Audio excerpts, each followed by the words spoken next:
What's up, positive bitches? How are we doing today? If you're hearing this episode, you are meant to be here, so keep listening. On that Bitches Positive podcast, sometimes we will laugh, other times, baby girl, we're gonna cry. But we will always walk away feeling our most empowered, positive bitch self. That is babe in true connection with herself.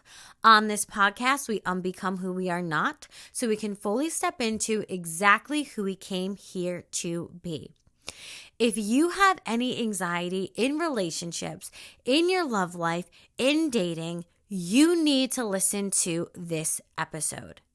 There is so much you can learn about anxious attachment that I had to break this episode into multiple parts.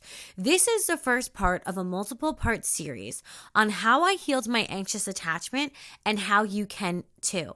I'm going to be giving you the secret sauce to heal and release this anxiety within your relationships. I had to separate this into multiple parts because number one, there's so much information. Number two, I don't want to leave anything out. And number three, this topic is so important to me that I want to give it the necessary room and energy that it deserves. Healing your anxious attachment, it is truly an art, and it's something you have to revisit time and time again. As you grow, your anxious attachment is going to grow and reform and reshape with you. It is an art, it is a religion, it's something you have to tend to like a freaking garden. So, with that being said, I'm going to give you spiritual, psychological, physical tools that you can use to heal your anxiety in relationships. I'm going to help you understand why you tend towards anxiety in relationships, where it all started, what you can do, and how you can place yourself back on the pedestal so you can not only feel at ease in your relationships, but also get the results that you want. Before we get into it, if you're not yet following me on Instagram, be sure to follow me at Vibin with CC. I'm going to put down both my Instagrams in the show notes below. And also in the show notes are all of my courses. The Pedestal Path is a great course to go along with this series. You can get that in the show notes. And my workbooks are also in the show notes. I really just want to get into today's episode because we have so much to cover. We need all the time we can get. So without further ado, let's get into anxious attachment, how you can heal, and what you can do. Now, you might be thinking, Cece, I'm not sure if I have anxious attachment or not. I'm going to ask you a series of questions, and if you answer yes to 3 or more of these, you tend towards anxious attachment. So listen up. Do you find yourself yearning for something or one you feel you cannot have? Do you over-adapt, overcompensate, overfunction, apologize for things you haven't done to stabilize the relationship in fear of disconnection? Do you over-focus on other people and do you tend to lose yourself? Is it hard to say no or set realistic boundaries with someone you're close to? Do you second guess yourself and wish you said something differently or feel insecure after something has happened? Do you give more than you get and then you're resentful? Is it hard to receive love from your partner, even when they express it? Is it hard to be alone? When you're alone, do you feel abandoned and stressed and lonely? Do you want to feel close to a partner, but you also fear losing this relationship if and when you get close? Do you find yourself picking fights with your partner after you're not with them for a time period? Do you lose yourself in relationships? And do you fear that they're going to leave you for someone better? If you answered yes to 3 or more of these, even 2 or more of these, you tend towards anxious attachment. Now, let me tell you something about anxious attachment before we get into why it happened and why it's within you. Your body has the ability to heal. I don't care how far gone you think you are, you have the ability to heal. Your brain is born with extra fat so you can heal, so you can change your neurological pathways. Hello, neuroplasticity. You have a nervous system that is able to regulate itself when you have the correct coping mechanisms. Just like when you get a cut and your body knows to heal that cut, your body can heal your anxious attachment. Your attachment style is a spectrum. Some people go more towards anxious and some people sway more towards avoidant. Some people are in the middle and secure. You have the ability to sway back towards a secure attachment system. You're not alone in this. You're not done in this. And you have so much you are capable of. I have been there. I know you may look at me now and say, oh, life coach, energy coach, you have a podcast, you're writing a book. This was not who I was. You're seeing a person I built brick by brick. There was a time in my relationship that if my partner went on a business trip, I would lose my marbles, crying every single night, hyperventilating and shaking.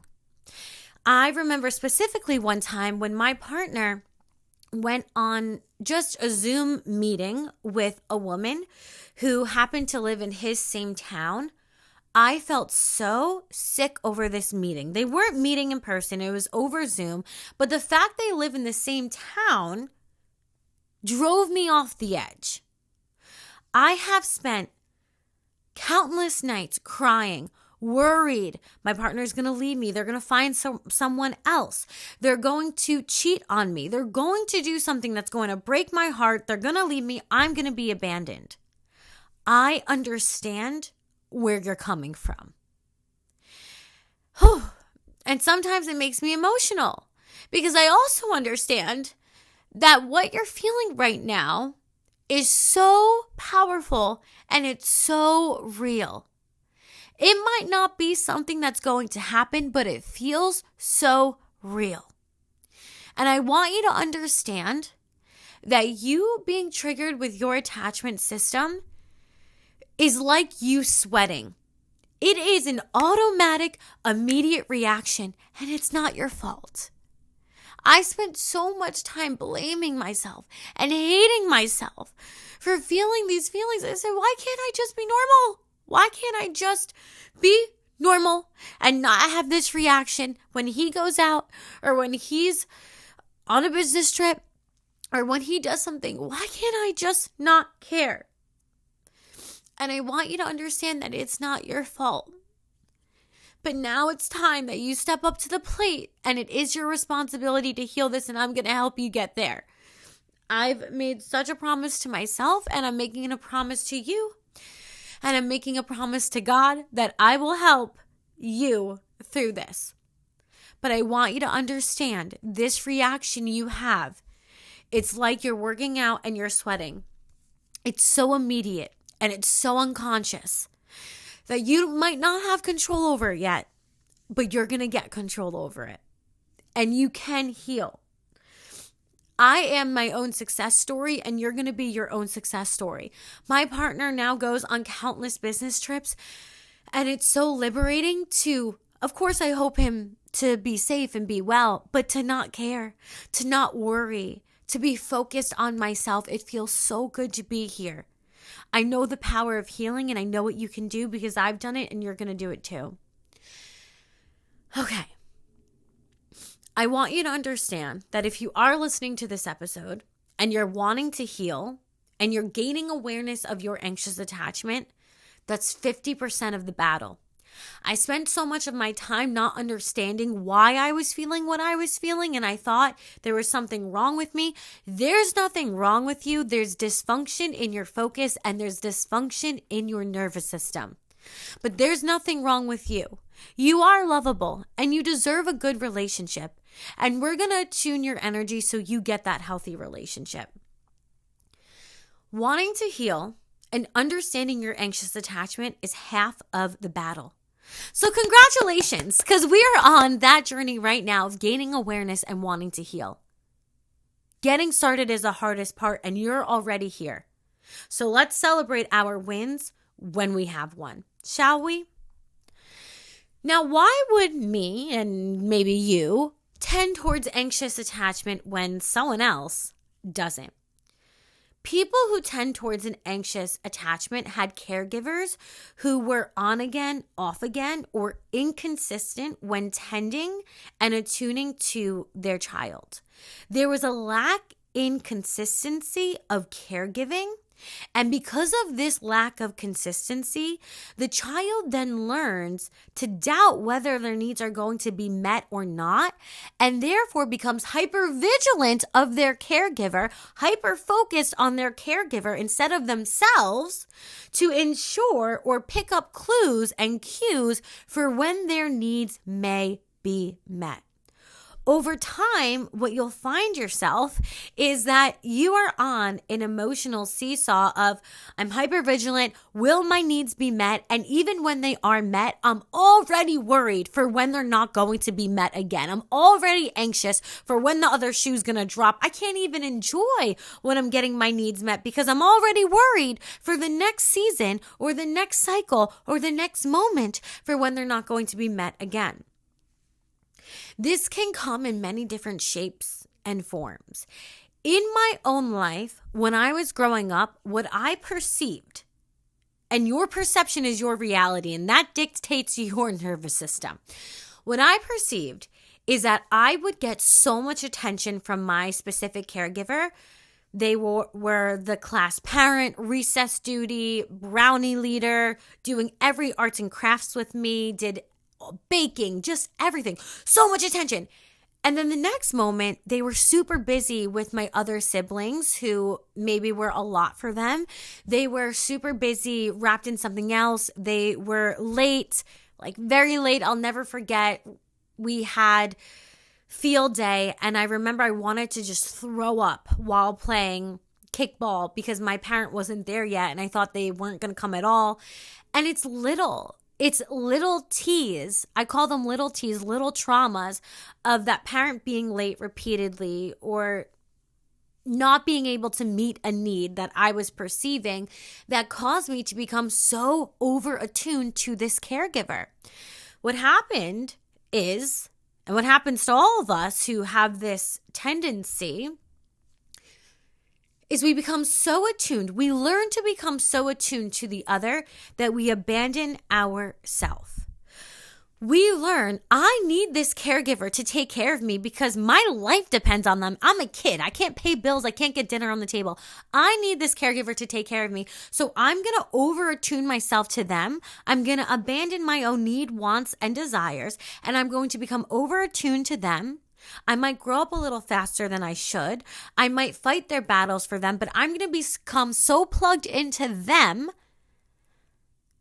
that I will make sure I will get my needs met. Now, what happens is, as we grow up, this relationship style that we learn doesn't just leave us. We learn how to talk, how to walk, how to eat, and we learn how to connect to other individuals. Then we take what we have learned and we copy and paste it to all of our relationships over and over and over again. So now when we're dating as an adult, we over-attune ourselves to our partners because subconsciously we think we need to do that in order to get our needs met. And we abandon ourselves in order to make sure that they don't abandon us. Do you see the problem here? Do you see the problem? Let me tell you what the problem is. We abandon our own selves and then we starve for the connection, for the attention, for our needs to be met. We abandon ourselves and then we put all of this pressure on our partner to meet every single need. And when they don't, suddenly our whole entire life collapses. Anxious attachment comes down to a dysfunction in our focus and our energy. Our biggest fear is that our partner will abandon us. But why is that fear there? It's because we've already abandoned ourselves. The root of anxious attachment is self-abandonment. Self-abandonment of focus, of energy, of meeting our own needs. Now that's what happens in our body. And then what happens to our nervous system is we're always scanning for when we can find a clue that our need will be met. And we're always scanning for when our partner may not meet our needs. And we try to jump the gun to almost protect ourselves.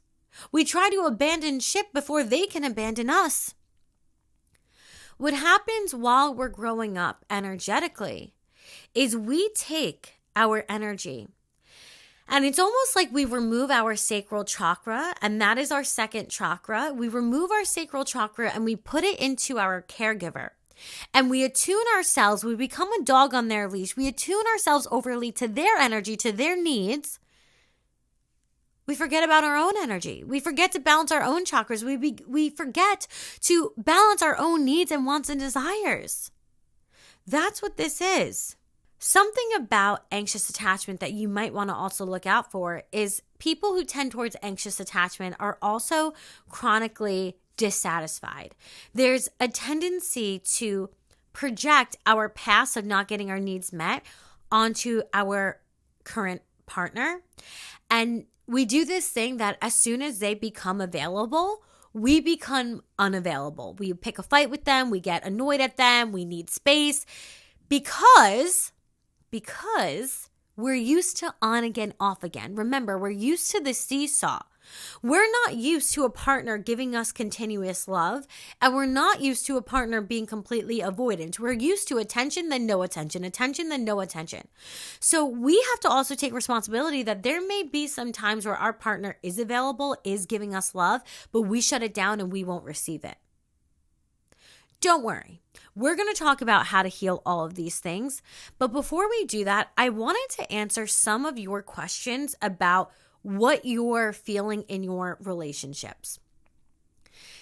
One question I got was, a positive bitch was asking, I have deep-rooted insecurities. Like if my partner sees a pretty girl in real life or on TV, I die inside. I feel so angry and so heartbroken. And another similar question was how to deal with the idea that your partner is going to think other people are attractive. Regardless of who you may be, a lot of us have learned that in order to receive love growing up, we have to get straight A's, or we need to look a certain way. We need to be presentable. We need to be seen but not heard. We may have learned and perceived and told ourselves a story growing up. If I want to be loved, I have to be hyper-focused on that person. I have to be this way, and then I'll get love. If we have this belief, then we're constantly going to be worried that as soon as I don't do this one thing, they're going to fall out of love with me. I'm not lovable. I'm not good enough, and somebody else is good enough. You have to realize that you are already lovable. You already have inherent worth. This is more about your own self-esteem than it really is about someone else or something else. You have to understand, even if you've learned you had to get straight A's or be the good girl or be the star athlete in order to get love and connection growing up, that's just what you learned. That's not the truth of who you are. You're deserving of love regardless. You're deserving of love and attention and connection regardless. We have to understand that what we've learned is just what we've learned, and it doesn't mean it's true. We have to understand that our past doesn't have to equal our future. There are partners out there who are going to love us unconditionally. There are partners out there who are going to understand us, who are going to seek to work with us. Not everyone is going to be your mom or your dad, and they are not going to say, if you're not like this, then you don't get my love and I'm going to leave you. But a lot of us have learned that. We have to hold ourselves accountable and hold our anxious attachment accountable. Our anxious attachment, remember the root of it. The root is a dysfunction in our focus and our nervous system. Our nervous system, the signal cry is always on. We're always in fight or flight, and our focus is always on the other person. We forget that maybe that partner will think someone is attractive, but sometimes so do we. Sometimes we think someone is attractive too. Does that mean we're going to leave our partner just because we think someone else is attractive? No. Thinking someone is attractive, just having that thought doesn't mean that that person's going to act on that. We all have eyeballs. I can see if a girl or a guy is attractive. It doesn't mean I'm ripping my clothes off and being like, hey, get over here. Let's think about this for a moment. Let's unravel this. If we're thinking about what is my partner thinking, that's a telltale sign that we are not spending enough time in our own body. We are hyper-focused on their thoughts, what they're doing, how they're feeling, and we're abandoning our own self. This is not a moment for us to get mad at ourselves, but it is a moment for us to realize maybe I need to focus more on myself and what I'm thinking and realize that I have these thoughts too. I have these thoughts too. Now, I've said this before, but I go to a bodybuilder gym. Do not ask me why. I'm not a bodybuilder. But everyone there and their mother is a muscle mommy. It's what they do for their living. They compete, they're bodybuilders. Everyone is amazing there. And I remember when I first started going back to that gym with my partner, I was so triggered all the time because everyone's walking around with fit bodies. And I would always think, oh my God, he's going to look at that person's butt. This is so anxiety provoking. All these people have amazing bodies and I don't. But then I realized, let me hold my thoughts accountable here. This really is not about my partner thinking someone else is attractive. What this really is about is that I don't feel attractive. This is not about my partner. Let's take my partner out of this for a second. This is about me. I might be projecting that onto my partner, but at the end of the day, this is about me feeling insecure about my own body. So what's the action step I can take here? Sometimes our insecurities have action steps that we can take. So I said to myself, what this fear is telling me, what this thought is telling me, it's nothing to do with my partner. It's that I don't feel good in my own skin. So maybe I need to shift how I'm working out. Maybe I need to shift what I'm eating. Maybe I need to shift my plan to make myself feel better in my own skin. And so I did, and I continuously do that. It wasn't about my partner. So next time you're thinking, oh, I'm feeling insecure, they're going to think someone else is attractive, ask yourself, is this about my partner or is this about me? Because remember, anxious attachment, we're usually hyper-focused on our partner, and we need to become focused back onto ourselves. Is this actually about me being insecure about myself, or is this me being insecure about my partner? Because I would bet a lot that it has more to do with you than them. And then if it has more to do about you, the next thing you're going to ask yourself is, okay, what do I need to do to get myself comfortable in my own skin? Is there something I can change? Do I want to gain weight, lose weight, change my hair? Should I drink more water? Or is there something about me that I can't change that I need to learn to surrender to and accept? What's the action step there? Because I bet you there is one. And when you start taking it, you're going to build your confidence, build your self-esteem. You'll be focused on you instead of focused on your partner. And that's what we're trying to do here. We're trying to reel back in your focus, to renew your focus to be on you. Another question I got was, how do you deal with insecurity that stems from past relationships? How do you release that? I think I'm going to do an episode with my partner. We've done some before, but I think we need to do an updated one. Me and my partner, we broke up for a year and then got back together. And now we've been together for 7-ish years. And when we first got back together, it was so difficult for me to trust him. It was so difficult. It was so uncomfortable. I felt crazy all the time. And I remember I had a therapist at the time, and she taught me that there was 3 levels of trust, or there is 3 levels of trust you can have with someone. The first level is a childlike trust, where you trust everyone and their father. Oh, you have candy in your van? Let me go in your van. It's just trusting everyone with no evidence of anything. Then there is insecure trust, where you don't trust anyone. Even if they prove to you time and time again, you still don't trust them, you don't care. That's insecure. Childlike trust and insecure trust are trusts we don't want. What we want is adult-like trust. Adult-like trust is when you are with a person and you listen to them and watch them over a period of time. And if their words match their actions and their actions match their words over a period of, let's say, 3 months, you give them that trust.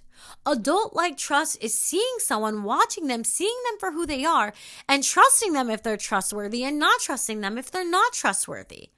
I had to tell myself, this sucks. This sucks. If I'm never going to trust him again, I either need to break up with him or I need to decide that I'm going to learn to trust him again. Which one is it going to be, Cece?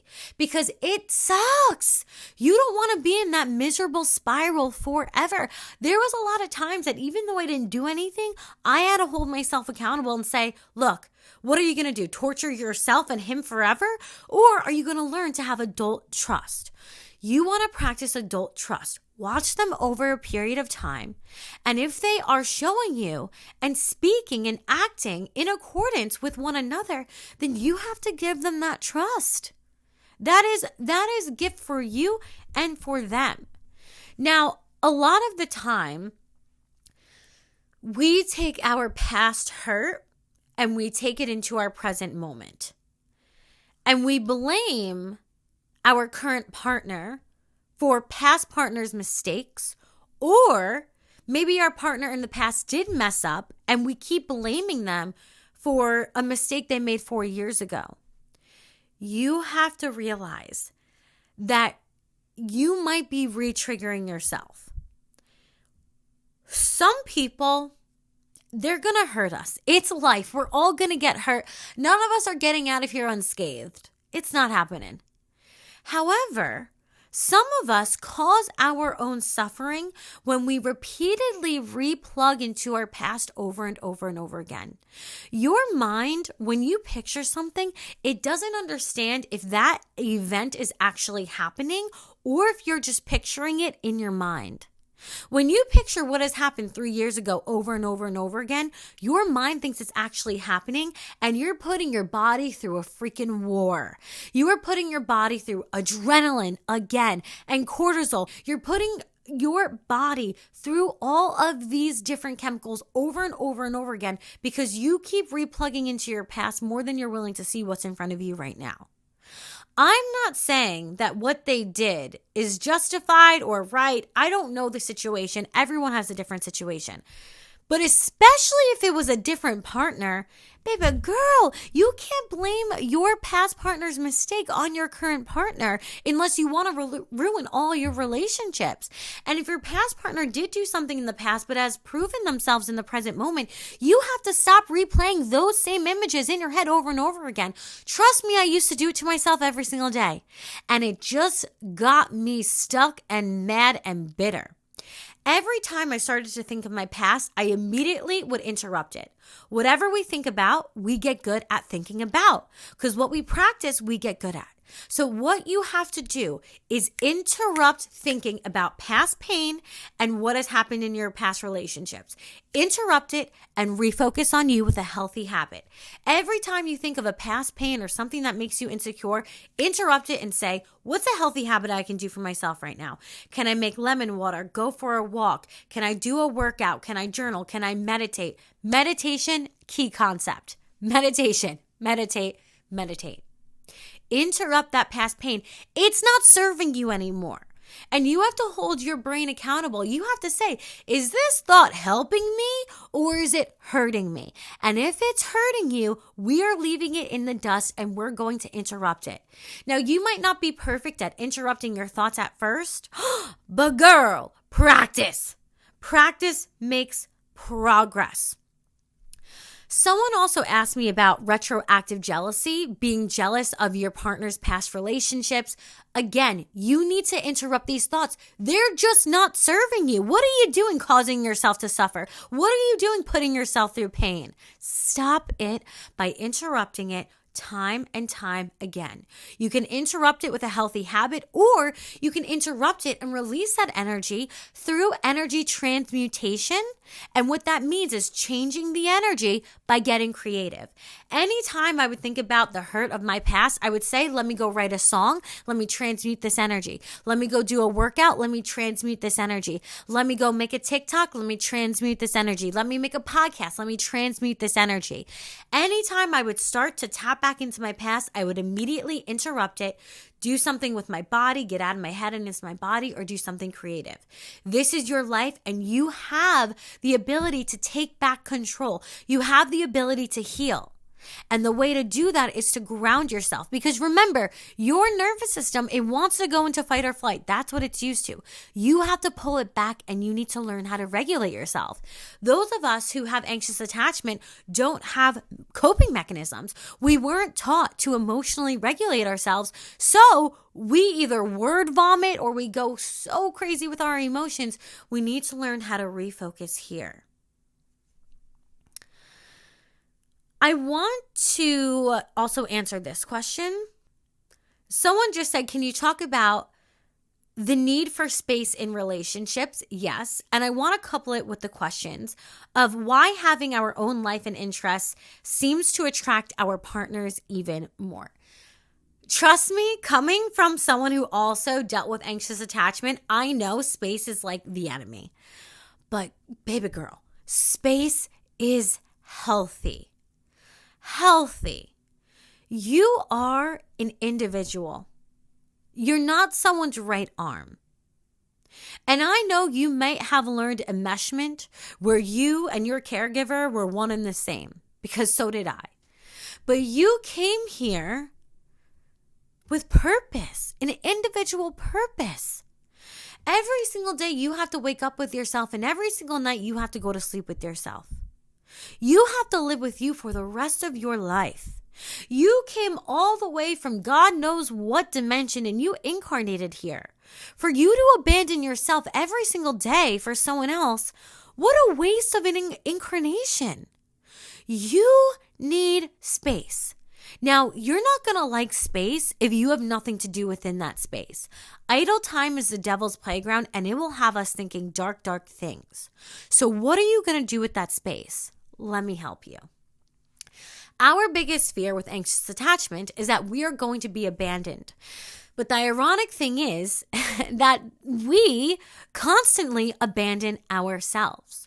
I want you to start building space in your schedule, and I want you to begin to have non-negotiables.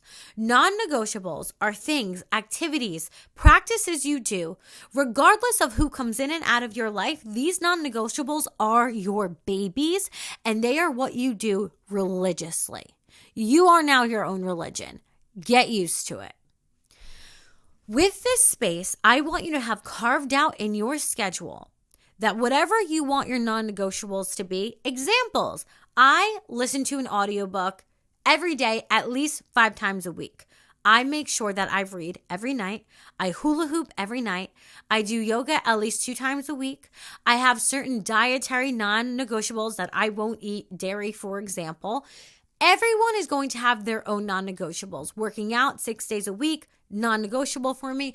I have things that I'm going to do regardless if my partner is here, regardless if I'm single, regardless if I have 12 children. These are non-negotiables that I will do for me. Why? Because they make me me. Your partner was attracted to you because of who you are. If you abandon all of your wants, desires, hobbies, and activities, you no longer are becoming you. You're now unbecoming who you are, and you're becoming a blank slate. And there is nothing that is magnetic about a blank slate. Having non-negotiables helps you stay on your pedestal. It helps you stay magnetic. It helps you continuously be the person that your partner was attracted to in the first place. Having non-negotiables gives you something to do in the space that you need to focus on you. It helps you not abandon yourself. Trust me, if I didn't have non-negotiables, I would be abandoning myself left and right. I need to have non-negotiables. I need to have things to do so that I remember me. And so non-negotiables will help you practice self-focus. It's going to help you ground yourself and regulate your nervous system. Having your own life and your own interests puts the focus on you. Therefore, your energy is in your own body. Instead of you having your energy depleted and sent out to everyone, when your energy's in your own body, you magnetize people towards you. It's human nature that those who are a little bit harder to get are more attractive to other people. I didn't make up the rules, but I definitely read the writing on the wall. I see energetic laws for what they are. That's just the truth. Now, I don't want you playing hard to get. I don't want you pretending, because energy doesn't lie. I want you literally harder to get because you have your non-negotiables. This will put your energy back onto yourself. It will help you become busy. It will help you not worry about them, and it will help you not abandon yourself. And the less you abandon yourself, the less you're going to worry about them abandoning you too. Now, there was a question of how to stay detached in relationships. Here's the thing. Our attachment system is passed down to us via survival of the fittest from our ancestors. Our attachment system is not a bad thing. An insecure attachment system is where we run into problems. Our ancestors had to stay in these clans, in these tribes, in these groups in order to survive. If someone tried to go off on their own, it was impossible for them to understand the climate and the environment and hunt and fish and grow the berries and know what to pick and what not to pick and take care of themselves. They needed to stay in a tribe in order to survive. So our attachment system is passed down to us via survival of the fittest. Your attachment system is not something you want to throw out, and it's not something you want to ignore. However, we do want to balance it. Our attachment system, okay, therefore a reason. Therefore, I don't believe in becoming hyper-focused on detachment. I really think detachment is a waste of our time. Reason being, our ancestors weren't detached. Why should we force ourselves to do something that is completely unnatural?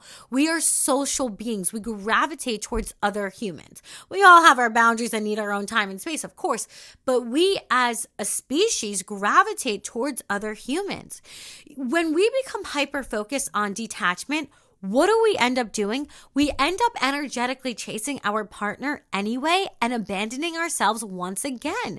We're so worried. How can I detach from them? How can I detach from them? That all we do is act in ways we think is detaching from them. Get them out of your freaking vocabulary. Forget about it. Forget about it. Stop worrying about it. Instead of worrying about how can I detach from them, just refocus on you and say, how can I refocus? How can I focus here? What can I do for myself? The pedestal principle. This brings me to this principle that I decided it was time to create. When you place yourself on the pedestal, your neighbor, your partner, everyone else will place you on a pedestal too. When you stay focused on you, they will focus on you too. You don't have to worry about detachment. Take detachment out of your vocabulary. Detachment used to drive me crazy, and it's so against what is natural to us. We don't need it. What we do need is to understand healthy interdependency, knowing we can rely on our partner while not completely abandoning ourselves. That's what we need. Having non-negotiables will help you stay on your own pedestal. What are your needs? What are your desires? What are your values? What are your wants?